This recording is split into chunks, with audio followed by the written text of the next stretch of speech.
Hello everyone, welcome back with a new topic, linear equation with one variable। एक चर के साथ जो रेखीय समीकरण होती है, आज हम उसको स्टडी करने वाले हैं।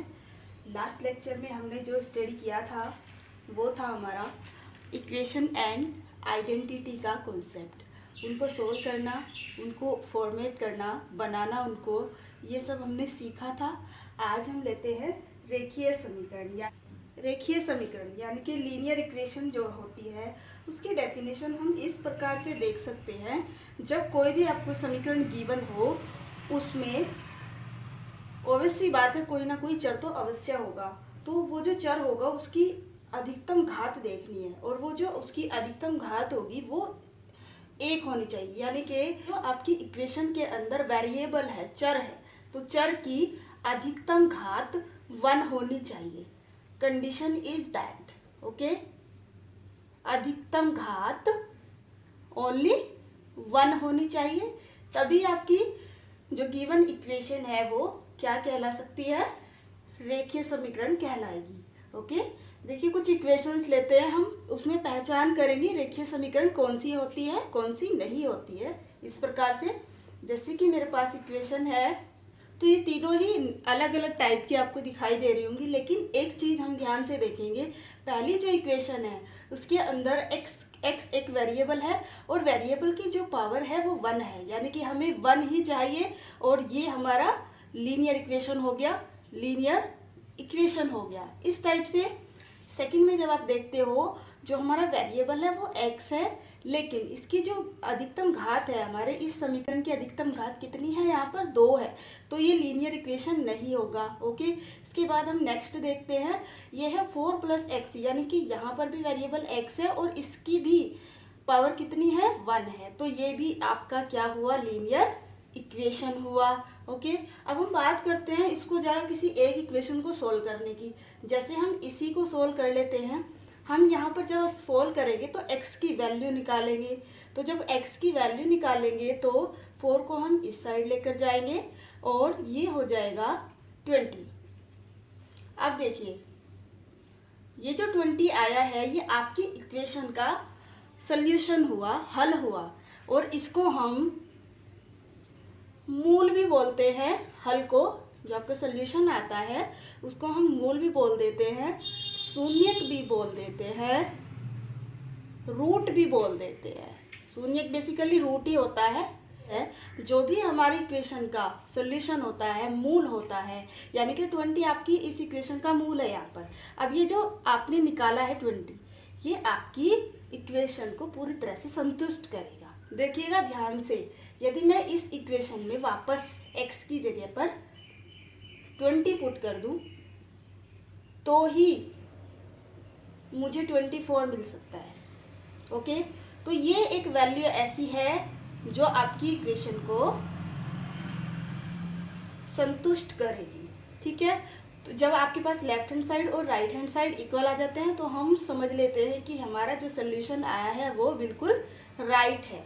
इस प्रकार हमारी जो इक्वेशन है वो बैलेंस फॉर्म में आती है। ओके, अब इक्वेशन को बैलेंस करने की बात यदि हम देखें तो डेली लाइफ के हिसाब से कोई एग्जाम्पल लेते हैं। जैसे कि जब आप शॉप पर जाते हैं तो कोई 1 kg का, आपको सपोज करिए कोई 1 kg का राइस लेना है या शुगर लेने जाते हैं, आप चीनी लेने जाते हैं, कुछ भी, ये आप कुछ लेने गए हैं शॉप पर। ओके, अब शॉप पर क्या हुआ, शॉपकीपर अपना तराजू उठाता है या उसको उठा करके 2 साइड में,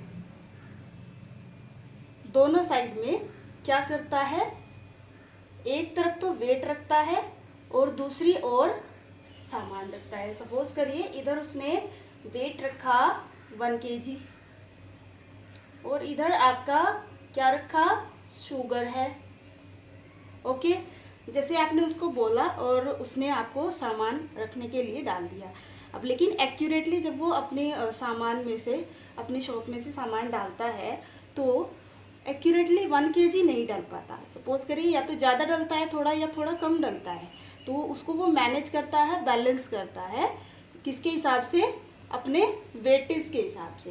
तो अपने जो वेट्स होते हैं वो चेंज करता रहता है जब तक कि आपका जो सामान है वो बैलेंस ना हो जाए, आपके दोनों जो पलटे हैं बराबर ना हो जाए, तब तक वो बैलेंस करता है। अब सपोज़ करो उससे 50 ग्राम थोड़ी चीनी ज़्यादा डल गई या 25 ग्राम एक्स्ट्रा हो गई, इसमें चीनी है और चीनी हमारी ज़्यादा हो गई तो हमारा पलड़ा नीचे झुक गया। ओके, अभी 1 kg तो वेट कम हो गया इसका मतलब, ठीक है। और यहाँ पर शुगर 1 kg से थोड़ा 25 ग्राम ज़्यादा हो गया। अब देखिए इसको बैलेंस करने के लिए उसको क्या करना पड़ेगा, आपके सामने वो आपको बताएगा कि 25 ग्राम ज़्यादा हो रही है और अभी कम करता हूँ, ठीक है, या अभी वेट रखता हूँ, बताइए। तो जैसे ही आप उसको बोल दें कि नहीं कोई प्रॉब्लम नहीं है, इतना ही रखो, हम ज़्यादा ले सकते हैं, ठीक है, तो वो क्या करेगा, तब वो करेगा इसमें 25 ग्राम का वेट और ऐड। ओके, तब आपका जो ये बैलेंस है वो इक्वल हो जाएगा। ओके, इस प्रकार से इक्वल हो जाएगा। ओके, लेकिन यदि आप मना कर देते हैं तो वो शुगर को बाहर निकालते हैं। ओके, ठीक है, तो या तो वो शुगर को बाहर निकालेंगे या उसमें वेट बढ़ाएंगे, ठीक है, तो दोनों एक ही बात है, लेकिन उनको बैलेंस जरूर करना पड़ेगा, ठीक है। तो ये तो हुई हमारे डेली यूज की बात। इस चीज़ को हम दूसरे तरीके से देखते हैं। ये तो हमारे पास एक इक्वेशन है x - 2 = 3, ठीक है। इस इक्वेशन के अंदर हमें क्या देखना है, 2 साइड्स है, x - 2 वन साइड और 3 नेक्स्ट साइड है, लेफ्ट हैंड साइड और राइट हैंड साइड। सपोज करिए बिल्कुल ये आपको दिखाई दे रहा है एक अनबैलेंस इक्वेशन है। ओके, अनबैलेंस इक्वेशन को हम ऐसे शो करने वाले हैं। अभी एक साइड x - 2 है और दूसरी साइड 3 हो जाएगा। ओके, ये अभी आपकी जो इक्वेशन है आपको दिखाई भी दे रही होगी, ये अनबैलेंस है। ओके,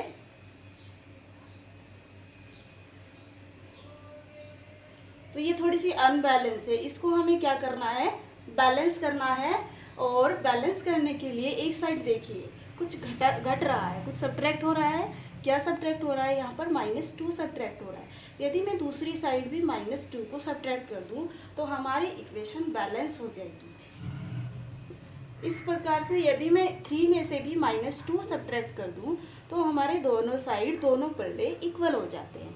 ओके, तो इस तरीके से हमने इक्वेशन को बैलेंस करना है। इस इक्वेशन में हमने दोनों साइड से -2 को घटाया है, तब हमारी इक्वेशन कैसी हुई, बैलेंस इक्वेशन हुई। ओके, यदि हम इस इक्वेशन में दोनों ओर +2 कर देते हैं तो क्या होगा,